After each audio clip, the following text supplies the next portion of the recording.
Get my.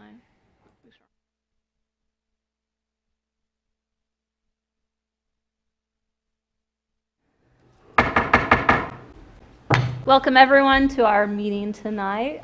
Tonight is our study session night, so our agenda is a little different. We have kind of our regular agenda, which is items that we vote on, and then after that, we'll kind of adjourn, but we aren't actually going to go away. Then we're going to go into our study session, and those are for items that we don't vote on, so that's just so we can have a broader discussion. So it will look like we're finishing, but actually we're not. There's agendas on the back podium in the back if anyone wants to follow along. We did want to mention that Commissioner Larson can't make us with us tonight because she had a family emergency, and we just want her to know that our thoughts are with her. So we don't have any proclamations tonight or recognitions, so we'll move straight on to the consent agenda. Are there any items that a member of the commission wishes to remove? Okay. Is there any items on the consent agenda that a member of the public wishes to remove? Was there one you wanted to remove? No, I think I understand the bond sale and the fact that it went down. Okay. That's fine. Okay. Is there an item that a member of the public wishes to remove? I'll go ahead and double check here. Okay, so hearing none, I'll entertain a motion to approve the consent agenda with the addition of claims for a total of 200 vendors in the amount of $2,896,162.41. So moved. Second. Motion made by Commissioner Amick, seconded by Commissioner Herbert. All those in favor say aye. Aye. Any opposed? Motion passes unanimously. Okay, so let's move on here to public comment. I'm going to read this a little slower. Maybe I've been reading it too fast lately. So the public is allowed to speak to any items or issues that are not scheduled on the agenda after first being recognized by the mayor. Each person will be limited to 3 minutes for public comment. As a general practice, the commission will not discuss, debate these items, nor will the commission make decisions on items presented during this time. Rather, they will refer the items to staff for follow-up if necessary. Individuals are asked to come to the microphone, sign in, and state their name and address. Speakers should address all comments, questions to the commission. So this is for items that are not on the agenda at all. Frank, do you have one? Sure.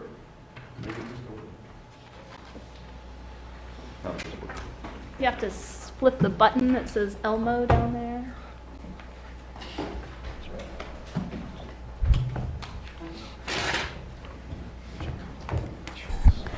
My name is Frank Jansen, 13th New Hampshire.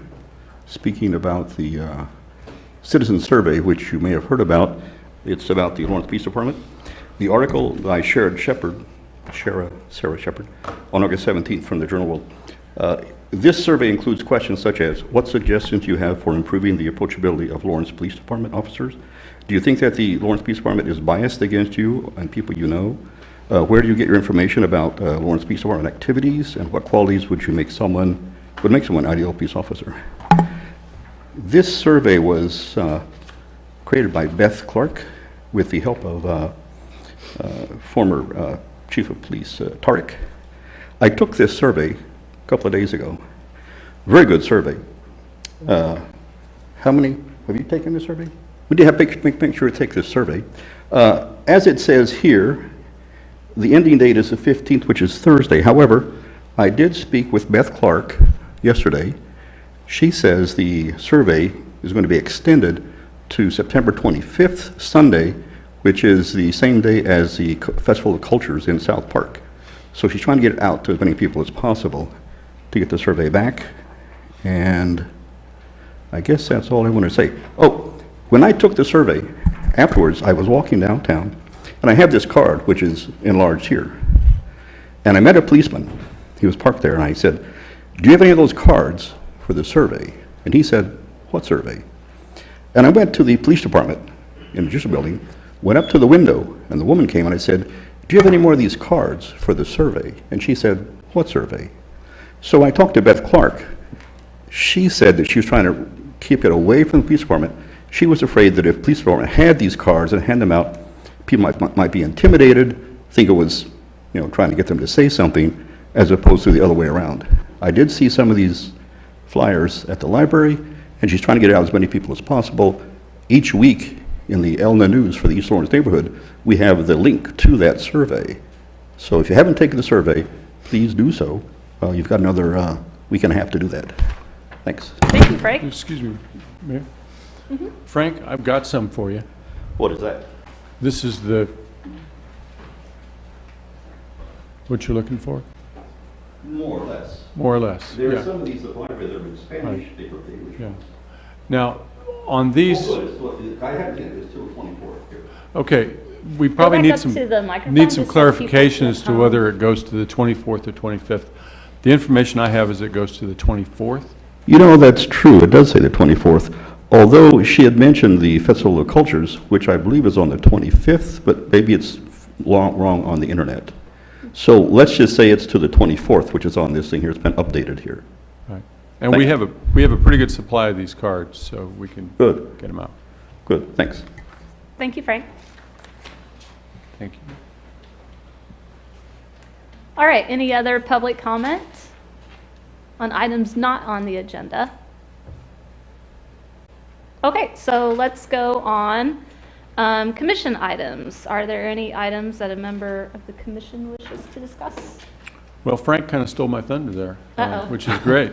Sorry, the 24th is Sunday. Okay.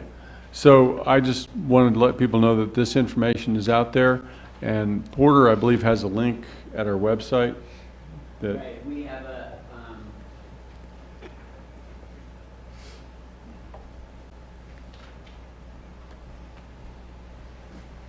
there's a link to the press release that we put out that takes you both to the website and to Beth Clark's site for more information, including the link to the actual survey. okay, great.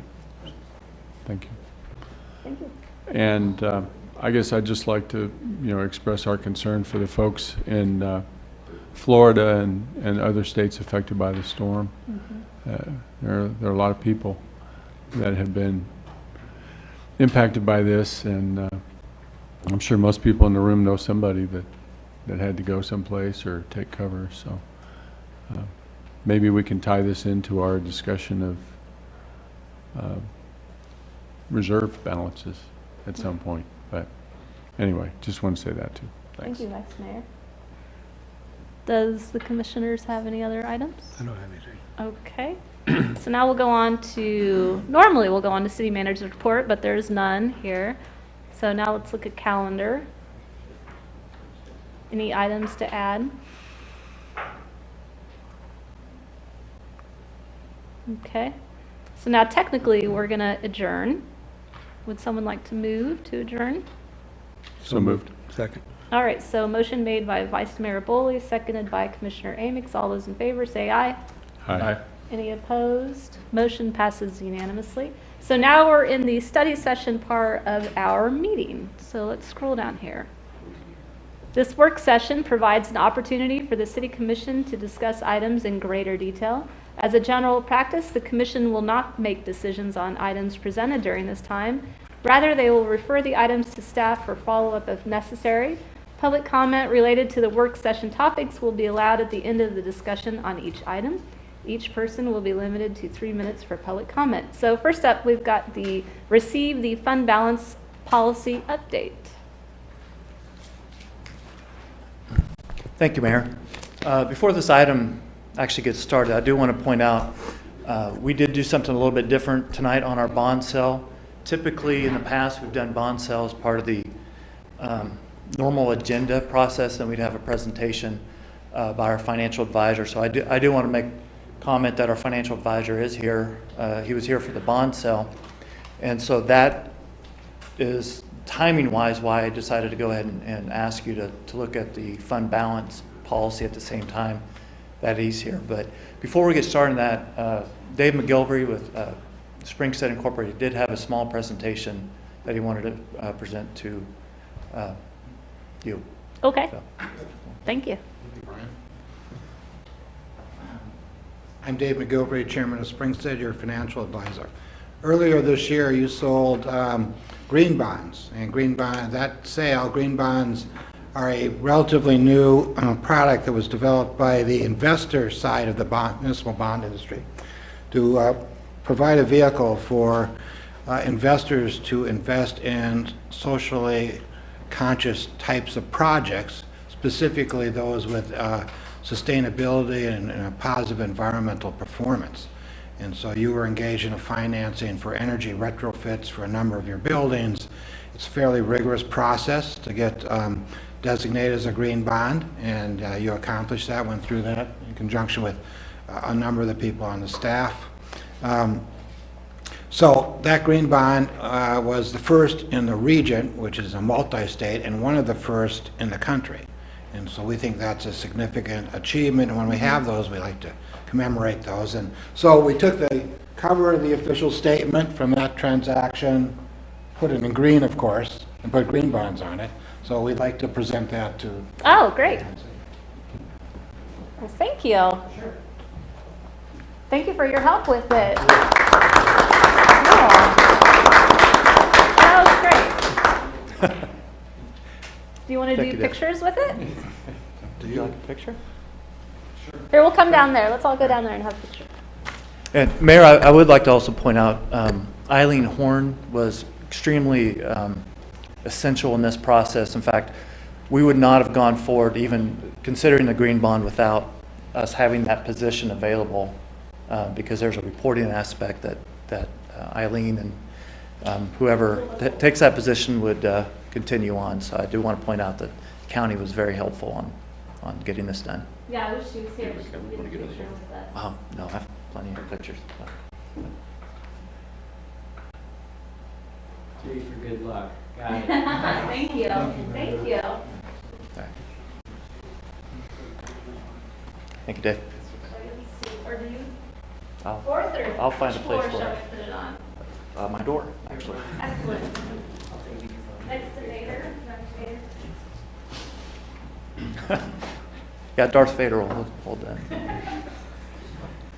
Yeah, the last time Mr. McGilvery was here, I believe it was Star Wars night, and so he'd asked me if he should be wearing his Chewbacca nice. outfit. Yeah. Excellent. Oh, you have a Chewbacca outfit. Well, look at him.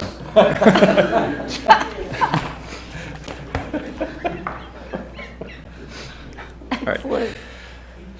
So, again, just because of the timing of having our financial advisor here is when I thought it'd be a good time to just, if there's any questions and any further, any discussion about the fund balance itself and what the city's policy is, this will be coming back next Tuesday on the consent agenda. But I did want to point out that historically, our fund balance ranged from that 15 to 30% as we talked about. But for those items that we talked about during the budget process, we felt that 25% is a place that makes more sense for the city to be at. We have it broke down a little bit, 20% for economic issues, 2.5% for any large, any emergency, and 2.5% for any one-time pay-as-you-go type things to come up with a 25% fund balance. At the end of 2017, we're looking at ending higher than 25%. Staff presented, when we presented the 2018 and 2017 revised budget, we actually show transferring fund balance from the general fund into reserve fund to bring it down to 25%. And so that would be what the normal the staff practice would be, just to keep it at that 25%. I just really don't have any other. I can go into a lot of questions. Of course, Mr. McGilvery said he could probably do about a 30-minute presentation on this and go into particulars, which I'm sure he'd be happy to. But Do you all have questions about it? I do. Go ahead. I think I kind of understand the 20% part and the first 2.5%, which is the emergency scenarios. Can you explain a little more the 2.5 allocated for large equipment purchase, how that would work and what that is? Well, that's kind of in there. You know, if we're at the end of the year and if we find ourselves going below 25%, what we're saying in that about 2.5% would be okay if it was for like a one-time pay-as-you-go type large asset. So say, for instance, we were going to issue bonds or do a lease purchase for, say, a fire apparatus, and then economically wise, we decide, you know what, it probably makes just as much sense to do it, pay for it as cash. Then that Didn't kind you of bring that back up to 25 over 5 years? Sure, then the policy is definitely, the whole idea of this policy is to get back to 25%, have a plan to get back to 25%. But that 2.5% just for that large asset is kind of just giving you the commission flexibility that if there's something that, hey, let's take, take fund balance to pay for this item a little bit. It does give you that flexibility to do that. Okay, thank you. Here. Right, in section 4.0, the use of unassigned fund balance, is there a percentage figure on the last line of there? And it talks about, the different uses of the 25% target level, but it gets to the last line where it says, or other non-recurring need at the governing body's discretion. How much does that that portion of the fund represent? And the reason that I ask that, that has to be a pot of money that is there for what we see it ought to be used for. Sure. The reason that is there, again, is to give yourself the flexibility. If something comes up that we don't name here, a reason to drop below, it does say, or other non-recurring need, whatever this commission feels important to dip below that 25%. That's all that fund balance, that line is saying, is that gives you the flexibility if you want to go below 25% for some other reason. That's the line in here that gives you the flexibility to do so. Okay. There's not a dollar figure assigned to that at all. If the commission wished to assign a dollar figure or a percentage to that, we certainly could do that. Yeah. But again, it's to give yourself the flexibility in case. Now, the only reason that I bring it up, my concern would be that the 25% level, in my opinion, might be a little bit high. What effect would it have been on our budget if we would have been at 22, 23%, whatever, 20%, whatever Sure. it may have been? If that line represents an amount of money or a percentage of that 25%, I say do away with it. That way, you don't have a fund around to do that. Well, that's certainly your discretion to change this policy to make that to be 22% or 20% in the future. But Well, I appreciate the argument that you and the city manager brought up during the discussion, that just because the volatility of so many things today, that it makes sense to have that particular percentage amount. And I mean, that makes all the sense. But when I see that line there, I think of, well, here's a fund that we can do away with. But, if it doesn't represent an amount, but it gives us the opportunity to go below 25%. Sure. At our, the governing body's discretion. yes, Okay. that's the purpose It's of almost that. a statement of the obvious, though, because you have that ability anyway. Yeah, Sure. it is. That's why I'm wondering why we would need such a policy anyway, if ultimately the discretion is to the city commission and no member of the public is going to be drafting a budget. Who does this policy really regulate? It conveys a pretty significant message to your public, to your bond rating, to your investors in bonds, and that's why you develop policies, largely to inform the public what you're doing going forward. And, as commissions turn over, you have an established policy. It kind of forces people, if they think it should be different, to get it in front of the commission, discuss it, and then consider something different. Okay. So that's generally the reason you would go to a policy on it. Okay. Mayor, thank you. I just wanted to make sure that, my question there was, if it did represent an amount that, if we had the flexibility of being able to make a change in that 25%, but I understand. It's Sure. just the obvious. Okay. Any other questions? So this will go on the regular agenda in the future for It'll be formal on next approval? week's consent Okay. agenda. So Okay. there were some grammar issues that will be fixed. Thank you, Commissioner Bowley, for pointing those out. But The edited and updated one will be here on Tuesday. Okay, great, thank you. Yeah, thank you. And thank you for coming tonight for your presentation. Okay, so any public comment on this item? Okay, That's shocking. all right, so are we ready to go on to number 2? Sure.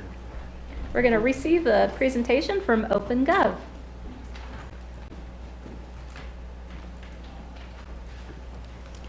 Let me introduce you.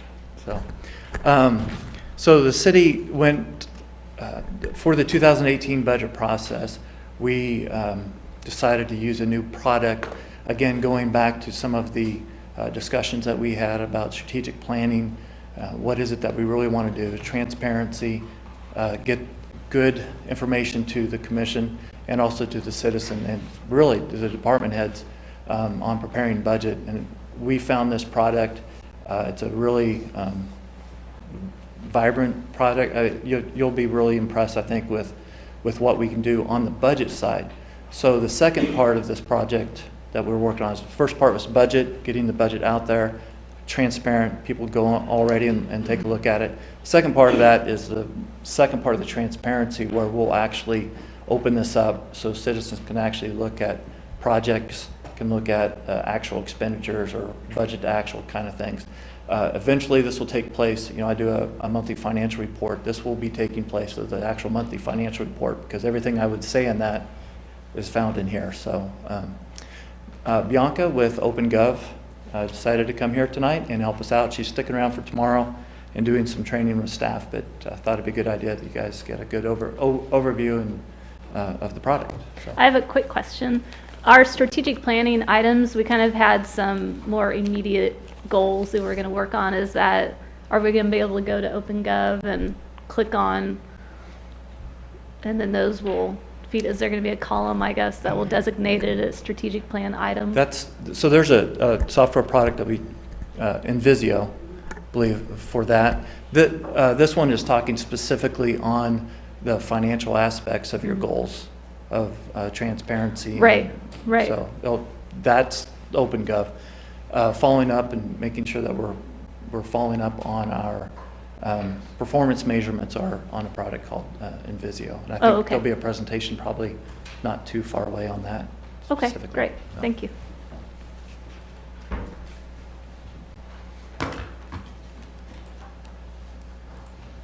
Well, first I would like to say thank you so much for having me here tonight. My name is Bianca Dragone, and I've been working really closely with Brian and his team for the past couple of months to implement OpenGov.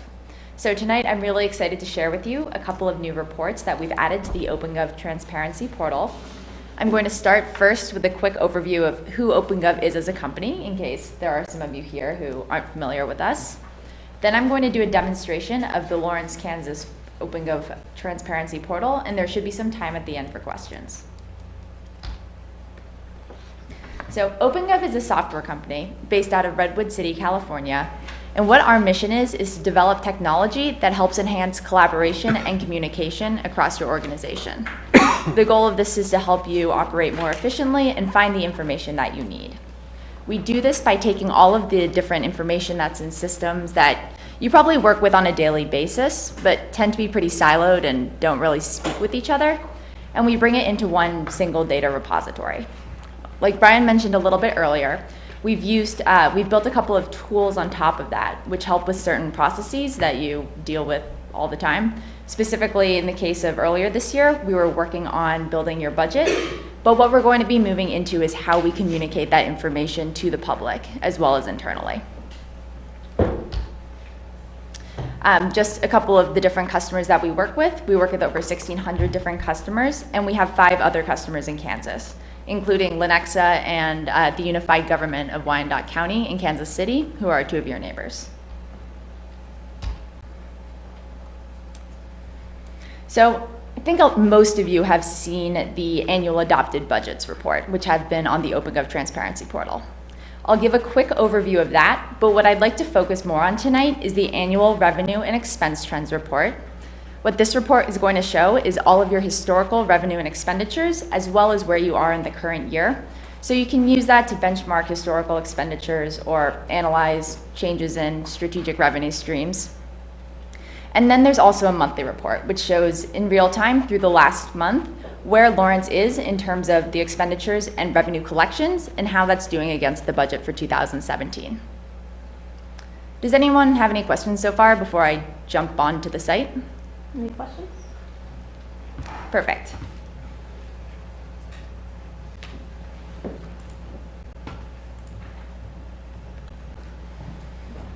So right now, anybody can access the Lawrence Transparency Portal by going to this website, which is lawrenceks.opengov.com.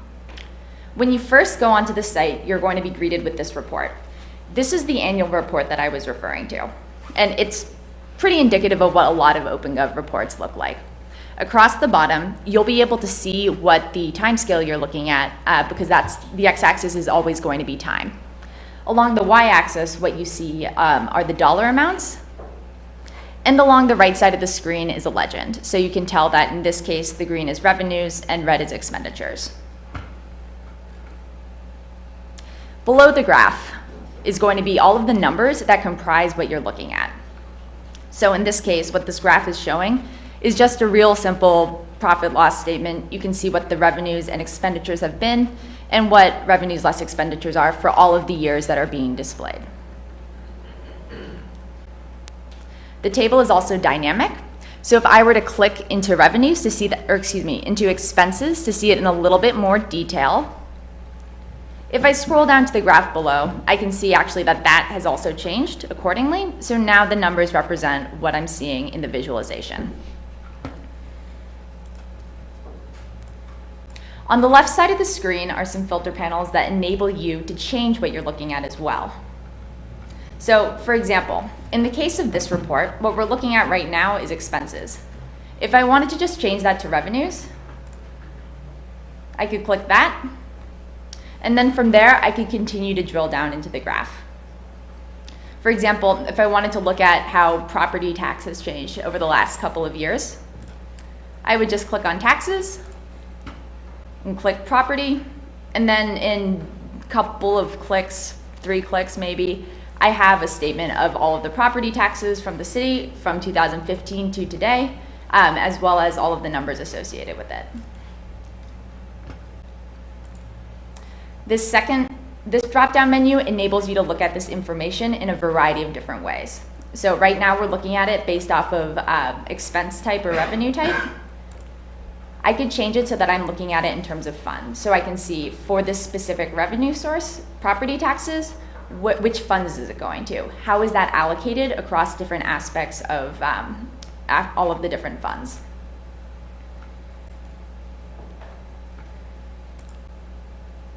If I hit this reset button, it takes me right back to the beginning. So the Lawrence finance team has actually gone ahead and created a number of what we call saved views. So maybe even just clicking 3 times is a little bit too much and you just want to know the answer to one specific question. You can click on this views and it takes you to a number of different frequently asked questions. So for example, the property tax revenues, you could just click this button and it brings you right there. If you want to see something like grant receipts or just in general what all of the city's revenue sources are for this current year, you can click that and you'll get that graph and the associated numbers. The final thing that I want to share about this report before moving on to the next one is that OpenGov gives you some tools that enable you to really easily share this information as well. So if you come up to this upper right-hand corner and click share, you see a number of different options that will enable you to either share it via social media if you have created a graph that you like and think that it's something that everybody else should see as well, or you can also download the graphs and the table below as images, or also as an Excel spreadsheet.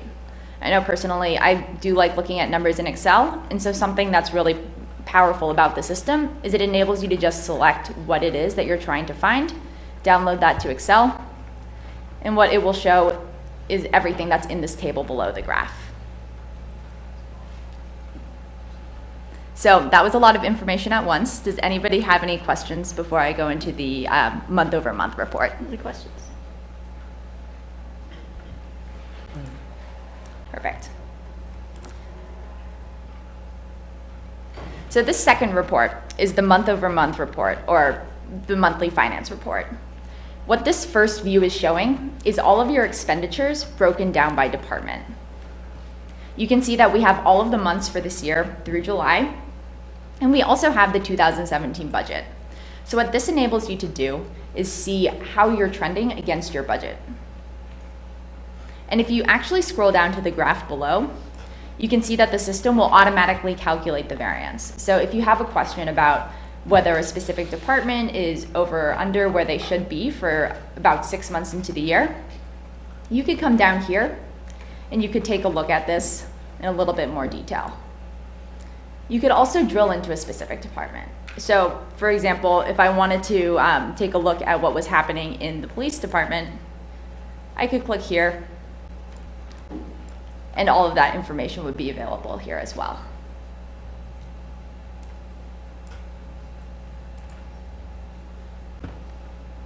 I can also change this graph again. So instead of looking at it by department, I'm looking at it by expense type.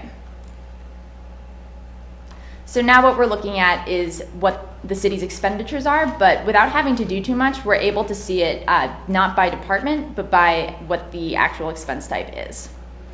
For example, if you wanted to look at what it looks like in terms of, or what debt service expenditures look like for this year, all you'd have to do is click there, and you can see see how much the city has spent in principal versus interest payments, as well as what it's budgeted to spend through the end of the year.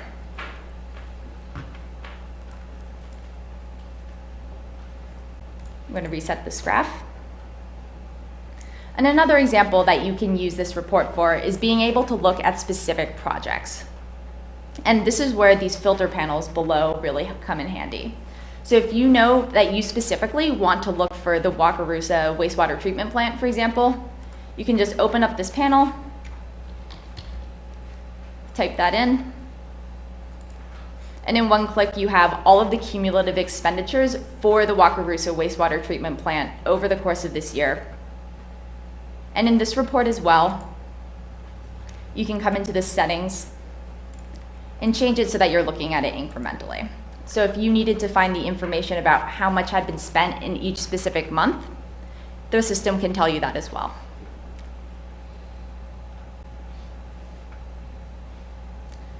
Does anybody have any questions? I'm glad it's so simple. And then the final report is the one that you guys have seen quite a bit, but for those of you who have not seen it, we've taken all of the information from the 2018 budget, as well as from the previous budgets, so the 2017 revised and adopted budget, and what you've spent in 2016 as well. A lot of this information is what is in the budget book itself. What this system enables you to do is take that information and look at it in slightly different combinations, or look at it in a form that's a little more interactive and isn't necessarily a static PDF. One example that one of my colleagues, who's a former city treasurer, always tells me is that he had somebody who would come into meetings like this and raise their hand and say, I need to see what the public safety budget is without this one specific item and one specific thing, and I can't calculate that from this PDF. Well, he would be able to just come in here to OpenGov, click here, open up the department, find the correct one, maybe want to uncheck one division, and then find the specific expense type. We can pretend it was contractual services. And in 3 clicks, you'd be able to find that information and answer the question. And that tool and that ability really helped with engendering a lot of trust and being able to help communicate to people what sometimes just an Excel sheet or numbers can't. So there are also a number of different save views here that enable you to jump to whatever favorite department it is that you want to look at for these year's budget reports. So how many years back will this data go? That is a good question for Brian. So right now we have 2016 actual.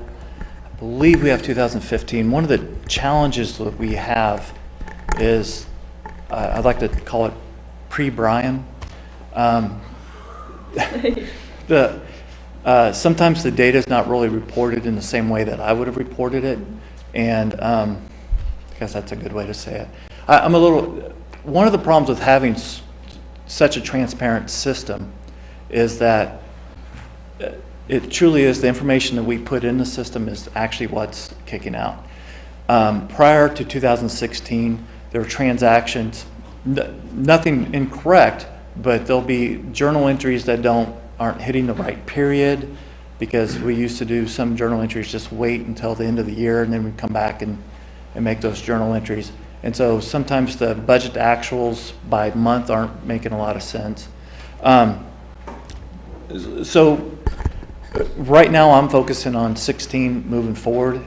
As we have time to go back and clean up different years, then we'll be uploading that. But the last thing I want to do is upload things that make it look more confusing than what it is.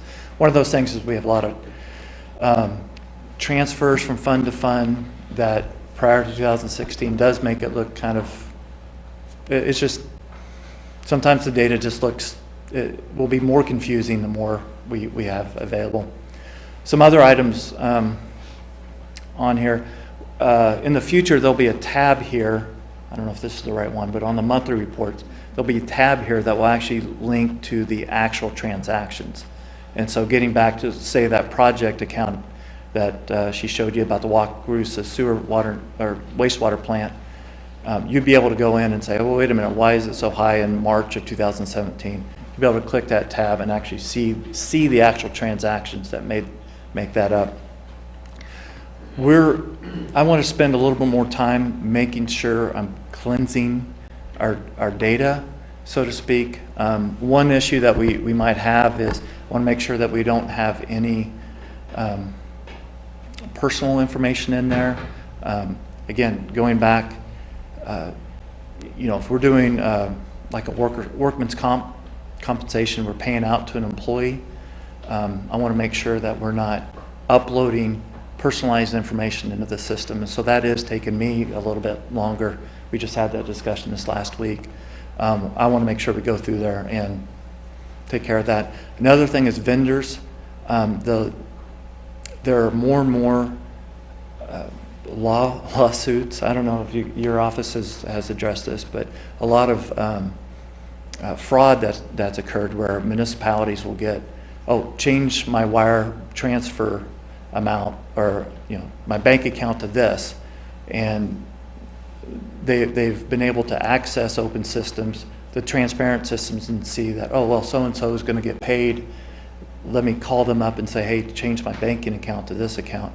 So I've got some procedures on the accounts payable side of thing that I want to make sure I'm cleaning up that are in good shape before we go live with people really getting in and seeing a lot of the transparent data. So I really want to focus moving forward. I guess I want to move forward, focus on that, and then as we get time to go back and make sure that type of information is not in the older data. Okay, great. It's a long answer. I apologize It was about that. very thorough. I do appreciate the thoroughness of it. One question that I would have, Mayor, is that as a policymaker, as somebody who, a member of the governing body has to deal with the budget and decisions that we make throughout the year and budget implications in the future, how will OpenGov be able to help us do that so that we can see the impact of, something that comes mid-year and, an idea is coming in the future? How do we add all that on to help with what future budget implications will be? Do you mean providing context around? So we do have an application in the platform that's called Annotations. And what it does is it will specifically call out something like that. One example is the gentleman that I referenced in the story earlier. They actually rolled one of their fire department divisions into another one. So if you go to their OpenGov site, there's a note over that year that says, the reason it looks like this department's budget dropped to zero is actually because they were rolled into this department. So if there are some specific policy items that are going to impact the financials, then that's something that I'm more than happy to work with Brian on, work with the rest of your team on to provide that context. Can we use it as a hypothetical as part of the decision-making process on an item that's coming forward? In that, let's say somebody wants to build, a new building of some kind, and we need to know the budget implication for future budget years. Like the operational expenses? Yeah, the operational expenses and, you know, bonded indebtedness, whatever it may be. Without being too awkward in front of Sultan here, there is another solution that we're looking at that will take the more forecasting, no offense to your sales staff, but a company called PFM, which is a financial advisor, that we've been working with on coming up with that. And that's the real-time what if then type statements. So we could build it up and say, like if you have a building that you're talking about, what is the impact if we do it, and what's the impact if we don't do it? OpenGov could probably do that with a lot different getting inputs in there, but we are looking at another product that will be very live and probably a better solution for us than this one. So this one, we're definitely looking at for the budgeting and for the actual and the transparency to reporting, the financial forecasting part of things, which is what you're referring to. We have another deal that we're working on. Well, it seems like a lot of times we'll get into a lot of questioning of what if, you know, kind of questions, and it would help us be able to get answers to those questions rather than pounding staff or whatever we may do over, you know, questions that we could get answered via OpenGov. I think that would Yeah, and now again, I think OpenGov is definitely, you know, one of the plans is to put my financial forecast out into this to show the 10-year financial forecast, to show what the CIP, actually make this more graphical for the CIP for you to be able to go in and click and see what the actions are.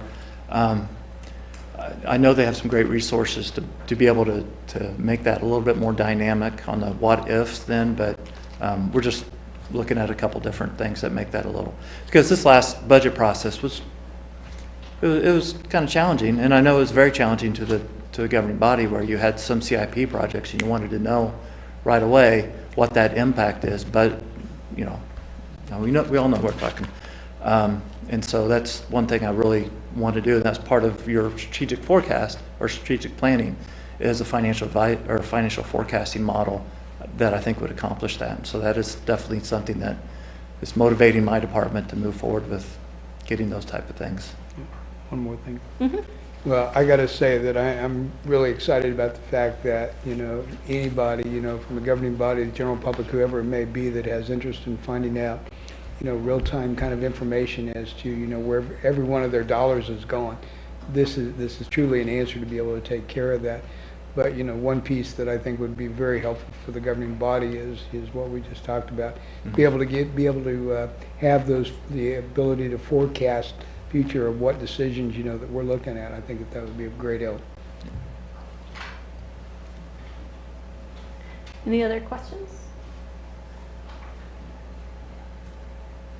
I don't have a question, I would just have a comment. I'd echo Mike's sentiment there. I think this is one of the great examples you can point to specifically when we talk about transparency. I had a great time working with this on the budget, and I think this affords us, you know, the problem, I've got a whole stack of budgets dating back to 2015 in my house that we've gone through since we've been here, and the word you used is static, I think is excellent. We're looking at, you know, there's only so much you can do with the printed page, and this was the first time looking at the budget this year that I felt that it was much easier to actually interact with and see exactly how we could move money and what could be moved and where it could be moved to make numbers work. And so, you know, this probably comes as no surprise, but I'm a huge fan of this, and I look forward to the day when, kind of like the phone book, the printed version of our budget is dead, and we can just go to the electronic version, which is actually interactive and usable, and the public can access it in the same real time as we do. So. Well, I will point that out. Danielle is working on the actual printed budget, but the online version of the printed budget will have links that go back to those questions. Like here, what is actually happening in X department, and they would be looking at the budget. If they want more detail, they click on that and it'll go right into the system. So yeah, that'll be, we hear that. Thank you, Danielle. All right, was there more to the presentation? Did we kind of hijack the middle of it? No, I just wanted to give you a quick overview. That being said, If you do want to explore some of the things in more detail or want an actual training session, please feel free to reach out to me directly. I'd be more than happy to sit with you for a little while and make sure that everybody knows how to find everything they need. Great. Thank you for your time. Thank you. Thank you. All right, any other comments from you? And we'll go to public comment. Okay. Is there any public comment on this item?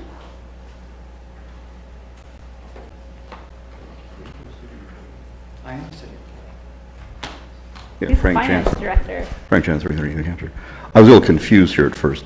I thought these guys were outsiders. So OpenGov, is that simply a software that we use internally in our government? Meaning that what I saw here was obviously, since these guys have direct information about the budget and statistics for the city, they can plug that in as opposed to being outsiders, meaning there's a link between what the data that you guys have that goes into the OpenGov program. Brian's got your question here. Sure, let me just get up.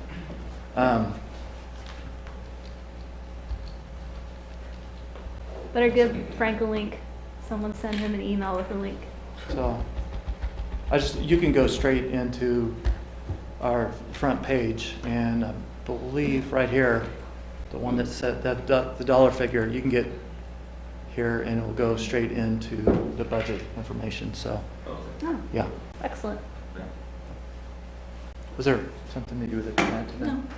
Okay. Any other public comment? Good evening, Mayor and Commissioners. My name's Katie Walsh, 732 Rhode Island. This is so welcome. I am so happy to see that we will be adopting this. We currently, because apparently there's only the funding for one city employee to work on our website, and because it's going through a transition, there's so much information that's no longer available. You used to look back through the years, we used to be able to look back through the years and see where money had gone, and then it got pulled off the website as we went through the transition. So I was encouraged to hear Mr. Kidney say that they will try and upload that information again. You could look up shocking things like how much our city had spent on cookies that year and things like that, and other much more consequential things. The other thing, I know you have a meeting coming up with the school board and the county, a joint meeting, and I am curious about, have they adopted this also? So there'd be cross-communication amongst the three bodies, and I don't know if that would be possible. And also, this is a question, and I don't know if it's for you or the consultants or the county, but it used to be, you used to be able to look up landowners and property owners in the city to see who owned how much property, and then the landlords of Lawrence lobbied against that, so you can no longer look up people by name. Nothing against landlords. I've been a landlord, but it was a way to understand who's paying a lot of property taxes and, for instance, who owns what percentage of your neighborhood, things like that. So I'm just curious about that. Thank you very much. Thanks, KT. I do remember some kind of information that we found one time. That was a while ago, though, wasn't it? That we could just search someone's name and see all the properties. You can still search it by address. Yeah. Though off But that's the county.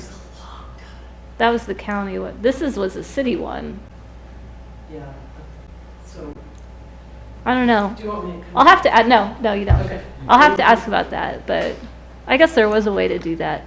Maybe we can, do you have a saved link to it maybe, or do you remember the name of it? It's no longer.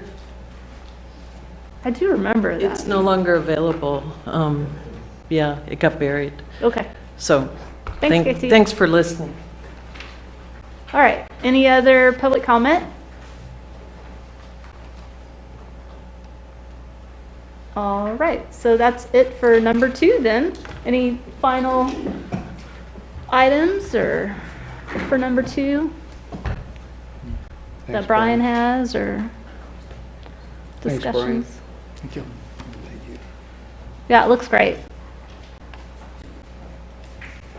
Okay, so now on to number 3, liquor license discussion is requested by Mayor Soden. I was kind of remembering in the past when I've been here, and like Club Magic was probably the most dramatic time that I was here, and there was a lot of issues with figuring out how to, I don't know how to put that. Do you know how to put that into better words? Well, I'll tell you what we have planned for tonight, and hopefully it will get to your topic. Okay, thank you. We will provide an overview of the state laws on state liquor laws, and then Sherry Riedemann will come up and talk about our local code provisions. We thought it would be helpful for the commission to get a full briefing on our local codes and our local licensing. And then we will also spend some time discussing our approach to working with problem drinking establishments. So if we could get through our presentation, and at the end of the presentation, we'd be happy to take questions. Randy Larkin will be joining us in responding to questions. He provides a lot of the daily advice to Sherry Riedemann on liquor license questions. And then we have representatives from the police department that can also talk about some of their actions. Excellent. You can always lower that table too. Yeah, I'll just stand. Okay. Thank you, Tony.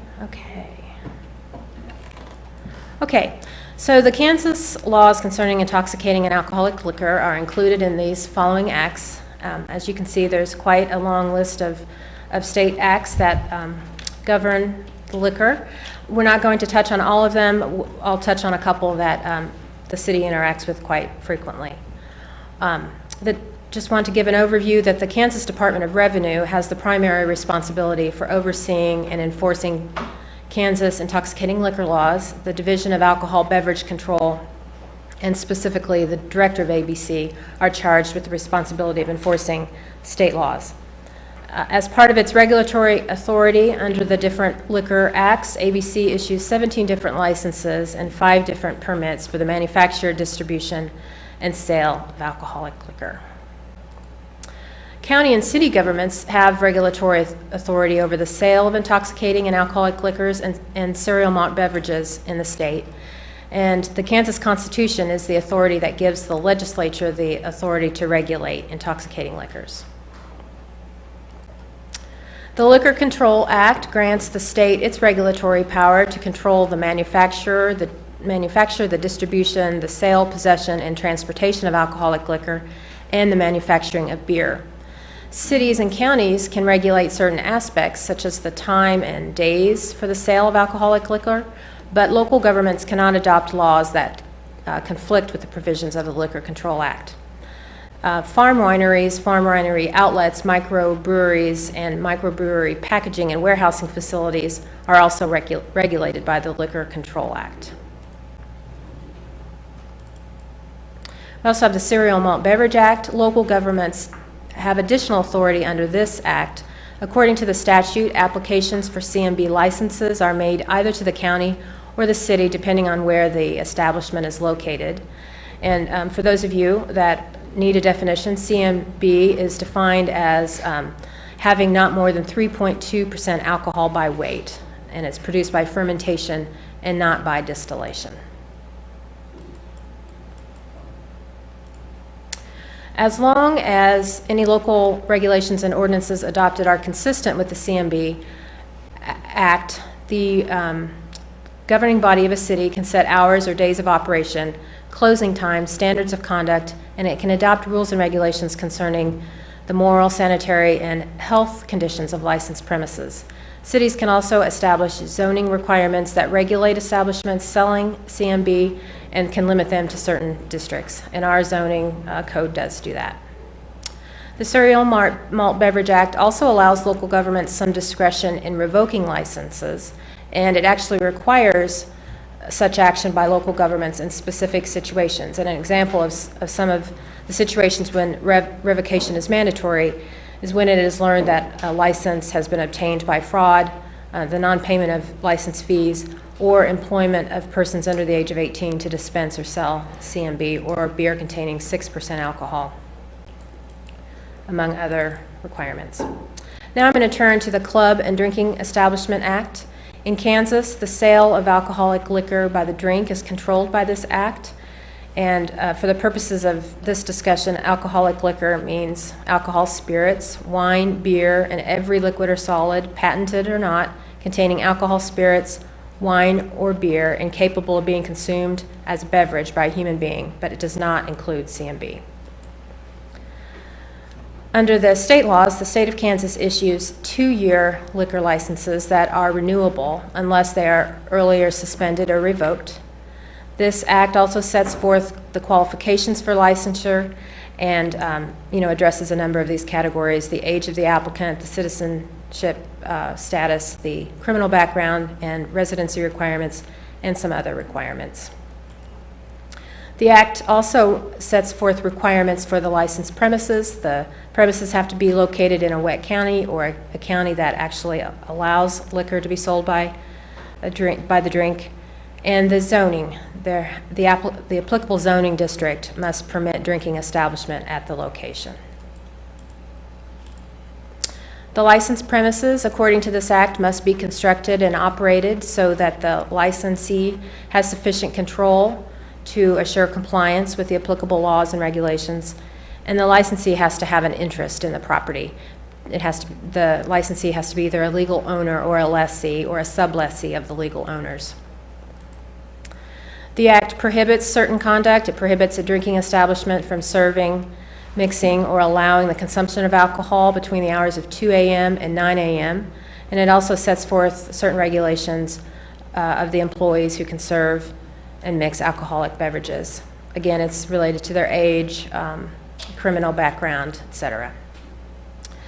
The governing body does have some powers to weigh in when a liquor license is being considered by the ABC. When an application for licensure or renewal of license is received by the Department of Revenue, if the city so requests, the Department of Revenue will notify the city of such application, and the city has 10 days within which to request a hearing before the Department of Revenue on whether the license should be issued. And then at any time, upon the written request of the city may request a hearing to suspend or revoke a club or drinking establishment license. Upon a showing of reasonable cause, the Department of Revenue can conduct such hearing, and the city may appear, present evidence and testimony, and make a recommendation regarding such license.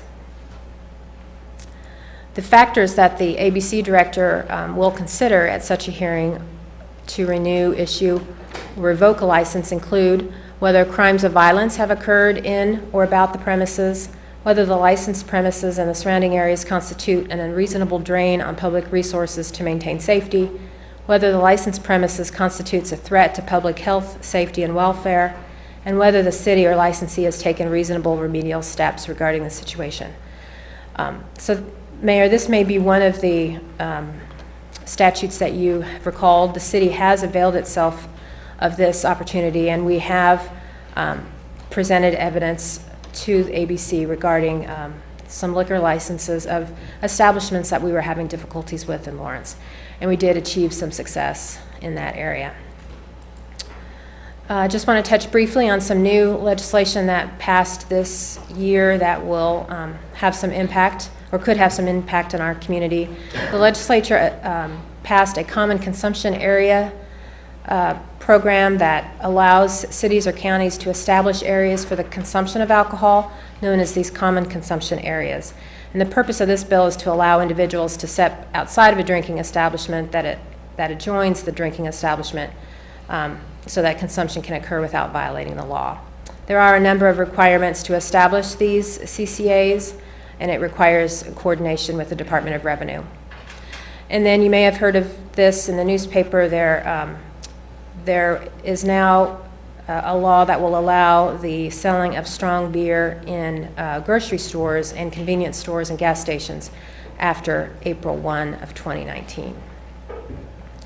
So that concludes the overview of the state laws. I think Sherry's going to talk to you a little bit about our local code, and then after that we'll stand for questions. Thank you. That was great.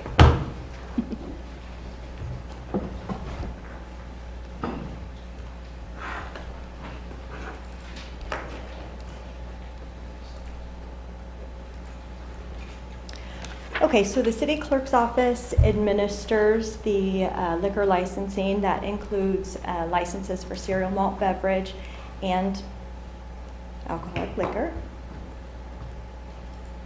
There we go. So the codes pertaining to this are in Chapter 4 under beverages. Tony already covered the types of the definition of both of those, so I won't cover that again. Our code covers the possession, purchase, consumption by underage persons, and then it outlines penalties for those that are 18 or over but under 21. These could include a fine from $300 to $500, 30 days in jail, 40 hours of public service, an educational program dealing with the effects of alcohol, and a suspended license, which does it outlines a progressive suspension based on the number of convictions.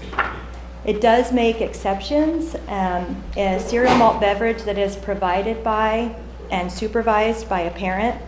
So if a minor is supervised and it's provided by the parent, then they are not subject to those penalties. And then there is a section that outlines for persons needing or rendering medical assistance. This is to encourage, if you have someone underage drinking and they need medical attention, that they're not afraid to seek that, or that those on their behalf are not afraid to seek it. We cover the unlawful hosting of minors.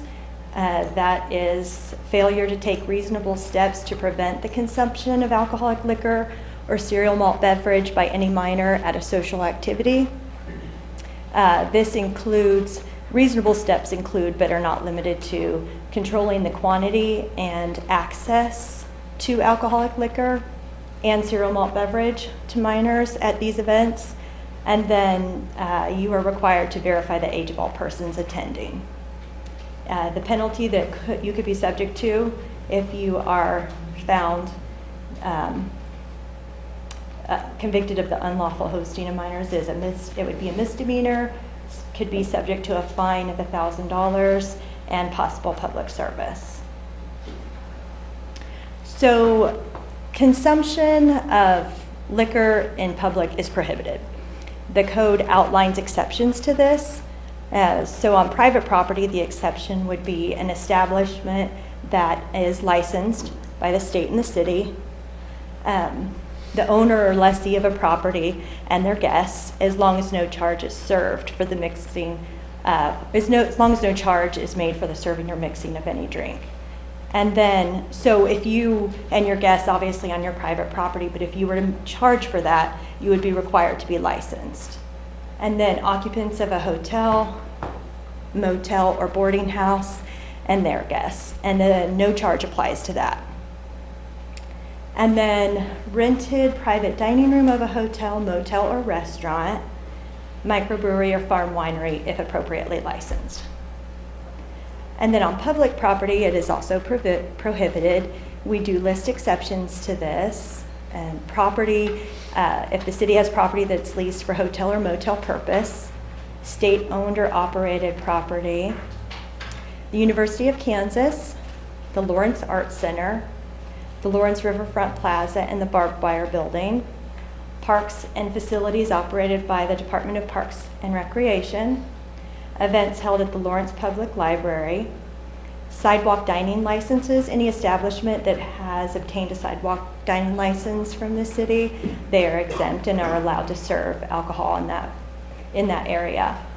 And then any property exempted by ordinance. So this would include, some of these would have been exempted by ordinance, but it also pertains to street events, which those are before you often.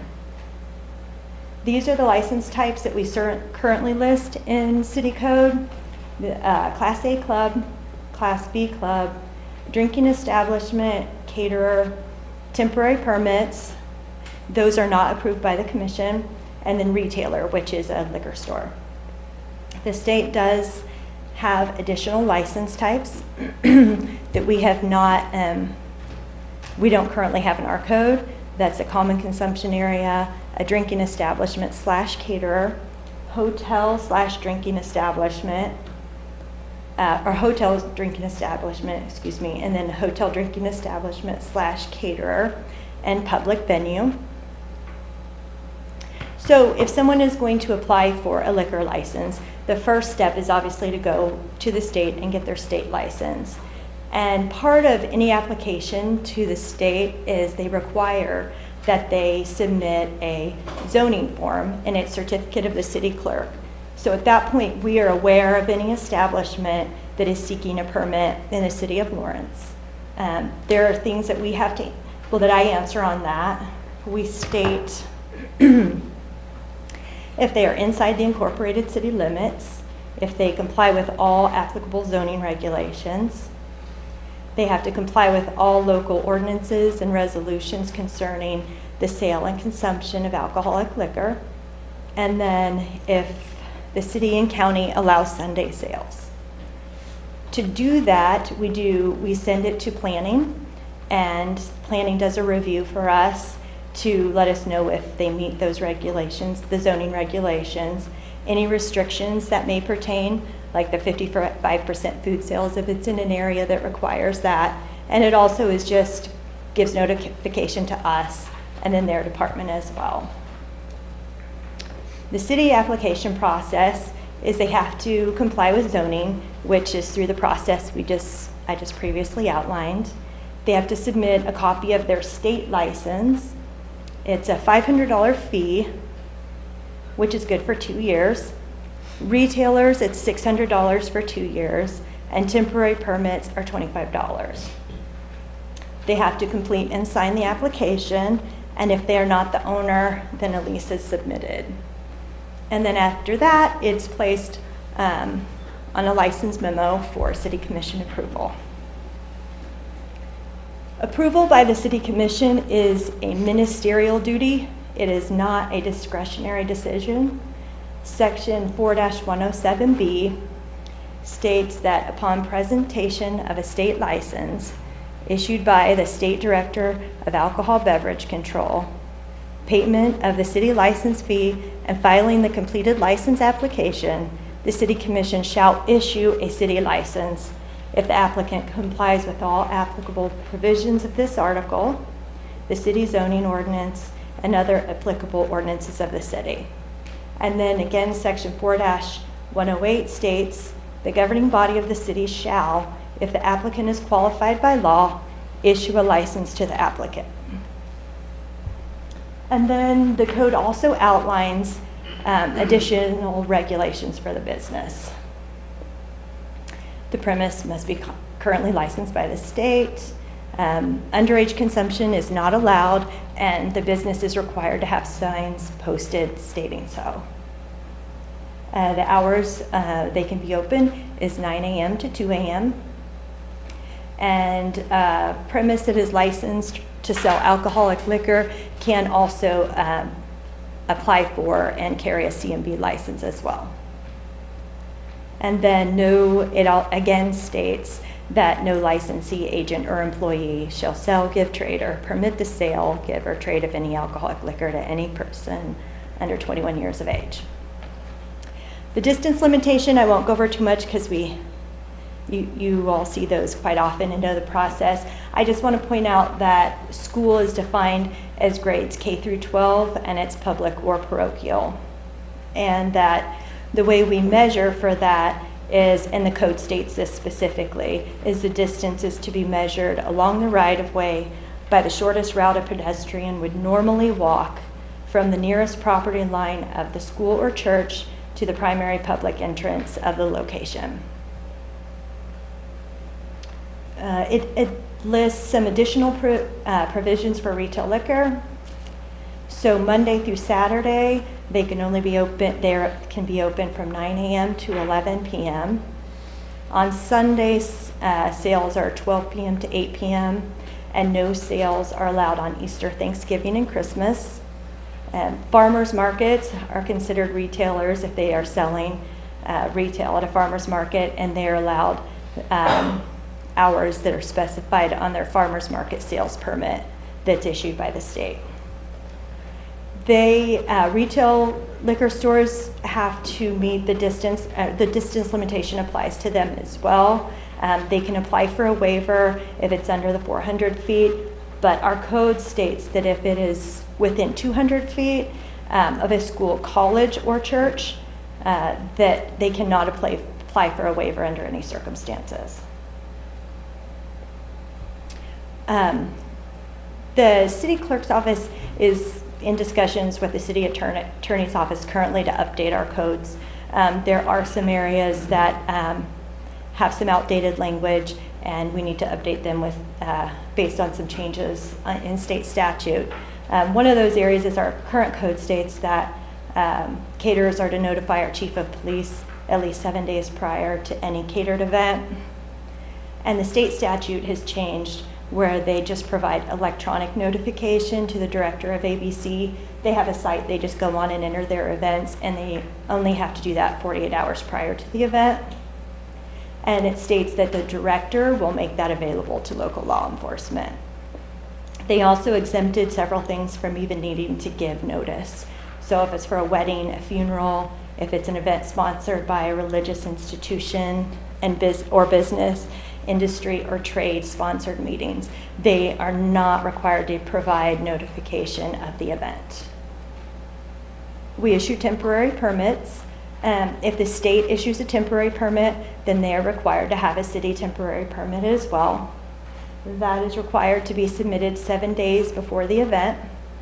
They have to state on that application their need for any police, fire, or other municipal services, and give notification to the chief of police, which we do that by sending all of those approved permits to the neighborhood resource officer so they are aware of where there are events where alcohol is going to be served. The code outlines, defines what a habitual public nuisance is.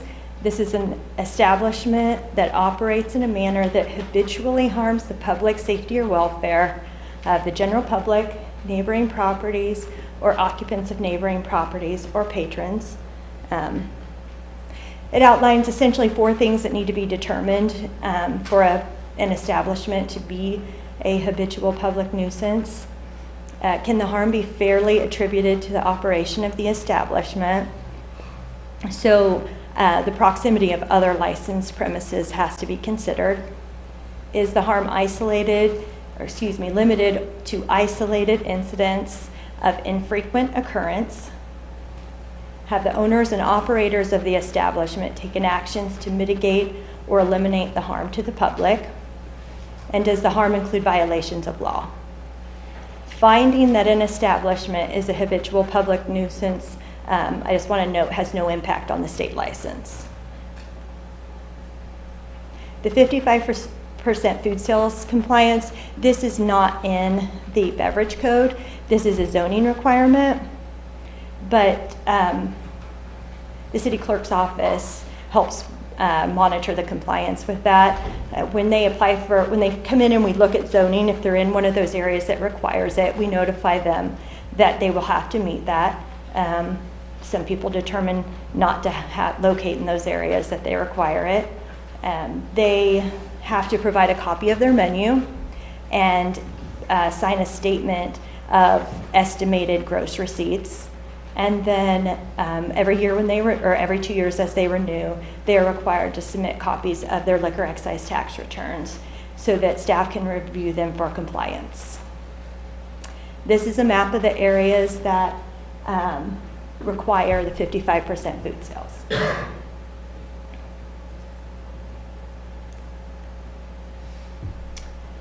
So zero malt beverage license, there's 2 types. There's on-premise, which is consumption on the premise.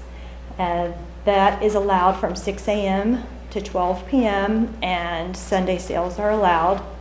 Off-premise consumption, which would be convenience stores, grocery stores, and again, this is just 3.2%. Anything over that, even if it is a cereal malt beverage, but it's over 3.2%, it is considered alcoholic liquor. So that 12 p.m. is midnight, right? Sorry, yeah, that's a typo. I want to make sure. Thank you. Yes, that is 12 a.m. And then off-premise, the same. Sunday sales are limited to 12 p.m. to 8 p.m. Yes, that is correct. And then there are no sales on Easter. So the application process for cereal malt beverage is a little bit different. The form is provided by the Attorney General. There isn't a state license and a city license. We issue the license. We are required to use the state form. And then it's a $200 fee if it's an on-premise. It's $50 fee for off-premise. And in addition to that, there is a $25 state stamp fee that we then send to the state on a report where we include the name of the business, the location, the manager, that type of information. And we submit that monthly to the state. Some of the requirements for a cereal malt beverage is they have to be a resident of Douglas County for a minimum of 6 months, a resident of the state of Kansas for 1 year, a citizen of the United States, 21 years of age. They cannot have a conviction of a felony, crime involving moral turpitude, driving while intoxicated, or violation of liquor laws in the preceding 2 years. The manager has to meet those same qualifications, and the spouse of the owner or manager has to meet the same qualifications except for the citizenship, residency, and age requirements. If they are not the owner of the premise, then they are required to provide a copy of their lease. These are reviewed by the police. They do a local check on the owner, manager, and spouse to ensure that they do not have any of those felonies, things like that. And then the locations are inspected by the county health officer. And cereal malt beverage has the same distance restriction as alcoholic liquor. That's all I have. That was great. Thank you. Uh-huh. Do you got questions? Let's hear it. Sherry? Yes. The slide that says business regulations,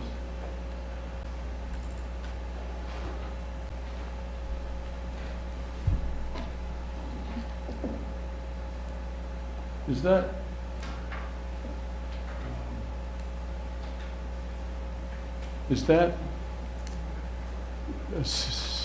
state business regulations? Is that city business Our regulations? city code states, we have a separate section that just says business regulations, and it states that they have to be licensed by the state and that they can serve from 9 a.m. to 2 a.m. Okay. So that's city code. Okay, so these are things that we can influence with our code. This is what's in our code currently. Yeah.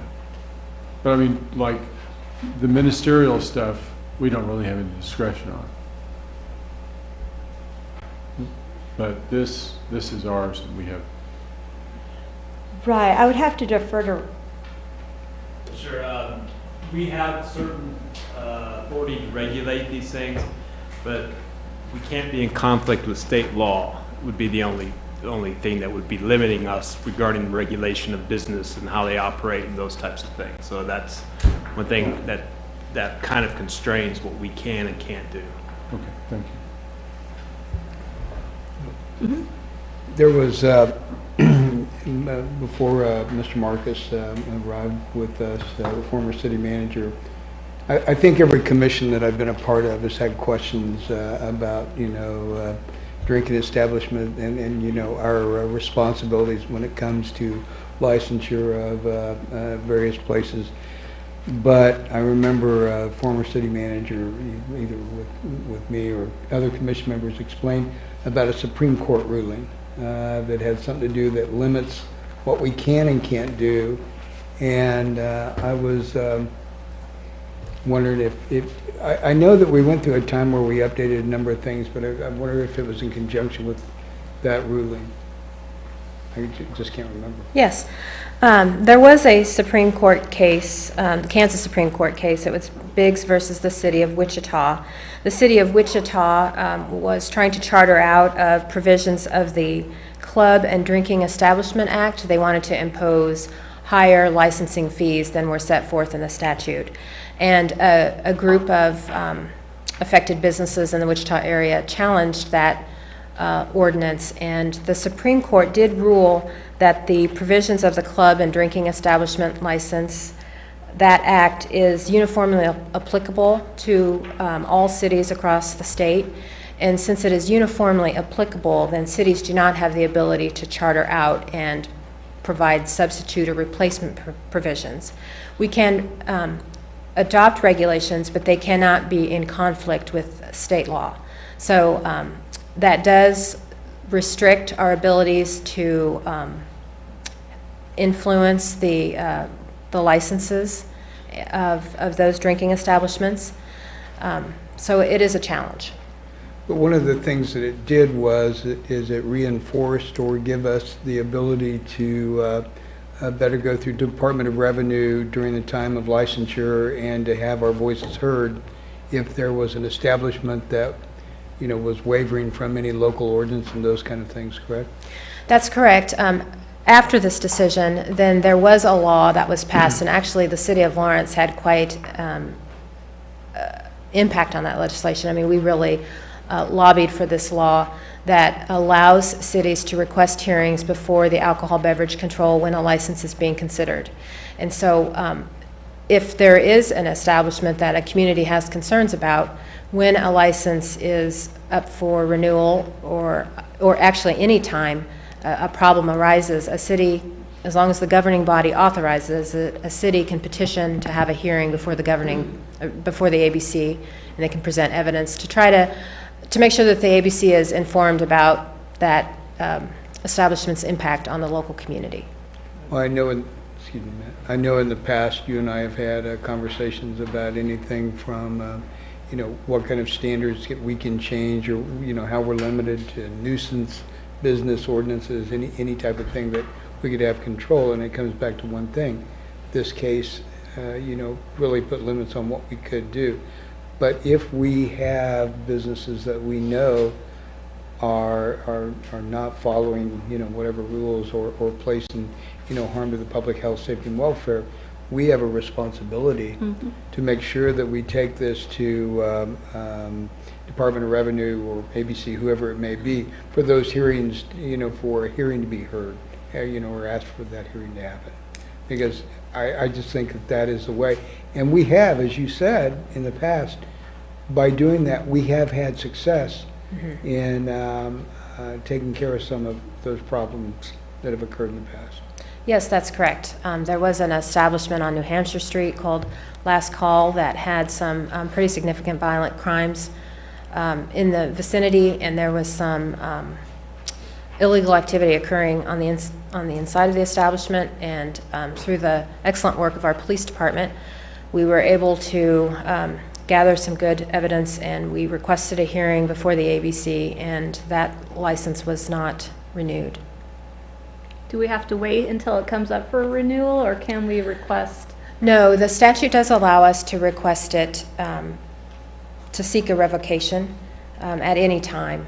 But we have to have, obviously, a good reason to make that request, and we have to have pretty good evidence to present.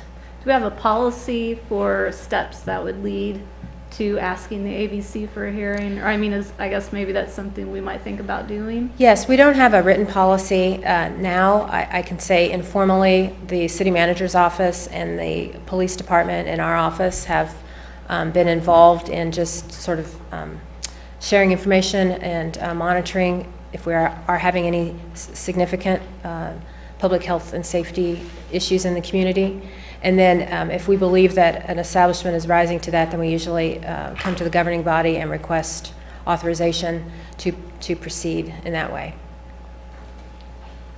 When Sherry did a presentation, she talked about the questions that we have to answer, that can the harm be attributed to the operation of the establishment, and have the owners taken action to eliminate harm from the public. But then she ends it by saying that ultimately the city revocation does not in any way, shape, or form alter the state license, correct? Has it been your experience, or you know, from a legal professional opinion, that there have been examples of where a city has revoked a license, but the state has maintained it? No, I'm not aware of a city revoking a license independently or unilaterally. Okay. Usually, if there is a problem establishment, efforts are made to go after the state license. Okay. So there's effectively no point in us putting forth any provisions that even really deal with the city side of that. And in fact, a number of cities don't even have local Yeah. licensing provisions, partially for that reason. Okay. They rely on the state. Okay. Thank you. One thing, I guess this is more of a specific question. When I talked to Rochelle, with the LJ World in the for the article when she was interviewing me about that, I wanted to make sure to talk about past bars because I didn't want this to look like it's some kind of witch hunt that we're out to get anybody.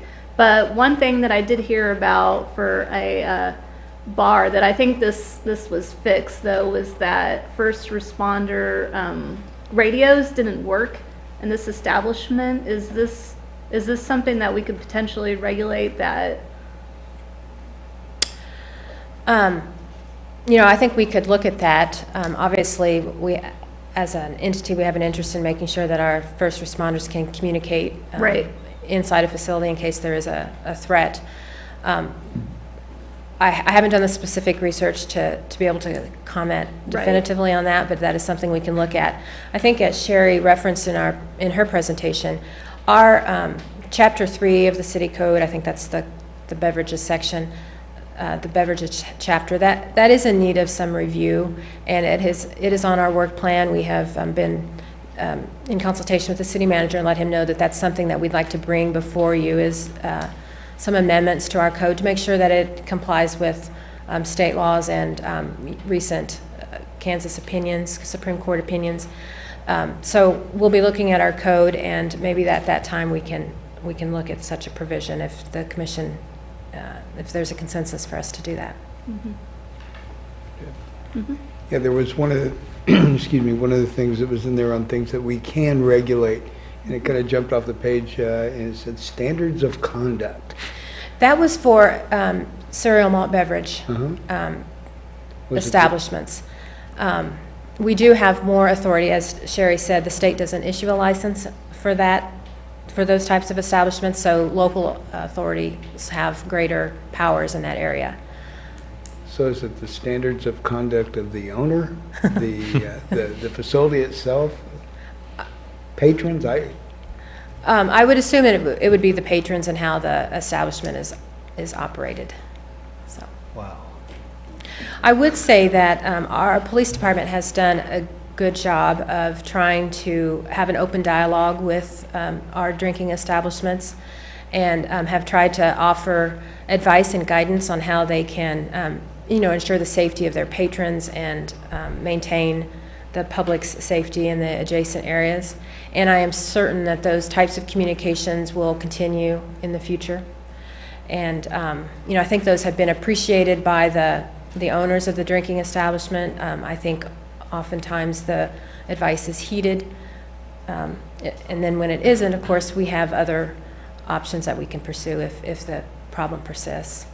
Yeah, I did want to, I guess this gives me a good opportunity to voice that I don't want this to turn into a thing where an establishment with so many police calls automatically goes on some kind of hit list by the city, because obviously we want a two-way dialogue, and if there's something happening, we want those people to call the police, for help. So I don't want people to think that that's where I'm going with this. This had to do more with serious crimes such as assault, rape. It was very difficult sitting in here that one night several years ago, listening to so I won't go into that because this is not a witch hunt. But I do remember very distinctly being very frustrated with what the city could and could not do, more like. So this is something that I really want to look at. I'm not trying to preempt our strategic planning process because I wasn't sure how far this would stretch to. This is just something kind of ongoing that I feel like we should be looking at. So I'm glad to hear that you're looking to update our codes. Yes, and I imagine that Chief Burns may have some ideas that, some fresh ideas for us to look at and consider, so obviously we'll want to be in consultation with him when he arrives. Yeah. I did have one specific request. I don't remember who I talked to about this, but we have a lot of distance limitations that come in for events that happen downtown. If there's some way that perhaps we could just kind of make those 3 downtown streets kind of exempt from the distance limitations. I didn't know if that would help with paperwork in some way. I don't remember who I was talking to about that, if that was Sherry or... Those limitations, those have been on the books probably since the 50s. Right. There's just a different attitude, I think, about drinking, perhaps. So we go through that very cumbersome process and very often never have any complaints or objections from anyone. So I think that will be on our, I think we'll be examining whether those really need to continue, or if they do continue, how we can streamline it so it is less, takes up less of your time. Right. Okay, anything else? Any other questions? Thank you. Okay. Sherry, were you done with your? Okay. So let's do some public comment. Does anyone have public comment on this item? I guess I didn't ask if the police perhaps had anything they wanted to say about it. Now would be a good time for that as well. I've already got someone. Just say your name and sign in, please. Greg Robinson, 3116 Trail Road. Mayor, I read your comments, and that's why I'm here this evening. This particular ordinance has always been troubling to me in the sense that if we're going to use this, and I think Mr. Amix is the only one that was here during Club Magic and all that, it's used in a heavy-handed manner because, again, as frustrated as you were listening to some of the evidence that was presented by Mr. Sublett, I believe his name was, it was misleading to the commission at that time. He had purposely or intentionally, in my opinion, left out that some of the sexual assaults that were alleged at that facility were dismissed. So that was evidence presented to a body to make a decision on that wasn't told the full story on. So those things are troubling to me because you can then target an establishment based on public perception and not fact. At that very same time that Club Magic was being targeted, there was a facility or a drinking establishment within eyeshot of 11th and Mass at the police department that I personally know had at least 2 or 3 sexual assault allegations inside of it and aggravated batteries. That establishment was never mentioned one time during any investigation of nuisance bars. It gives the perception, at least I did at the time, thought that the perception was more about color. Who was attending there, who was going there, where they were coming from. This was the Topeka bar, if everybody remembers. So it became a nuisance to this community because the people coming there were thugs. They were from Topeka. So that was the problem. But at that particular time, some of the things I looked at is, the thing about this nuisance issue is you're really talking about a bar or a drinking establishment that's governed by state statute. If they are doing anything illegal or unlawful in a manner that is circumspect of the state statute, they can have their license revoked by the state issuing authority, okay? So if they're operating in an unlawful manner, they can pull it. So basically what this ordinance does is it creates an avenue for a city to target an establishment for all kinds of outside of lawful manner. The bar itself was Club Magic, and I'll just use that as an example because that's what kind of brings us up. Were they operating lawfully? If they were within the ABC Department of Revenue regulations and operating in a lawful manner, then it becomes more of, we don't like their patrons, we don't like who they are, we don't like what they're bringing to our community, or maybe they're our own community members as well. So it's a very slippery slope because, again, what really irked me back then was the fact that an establishment basically across the street from the city police department had felony charges against many patrons, but was never mentioned at all in any investigation or revocation of liquor license. The other kind of vague language, as Mr. Herbert addressed this, was attributed to.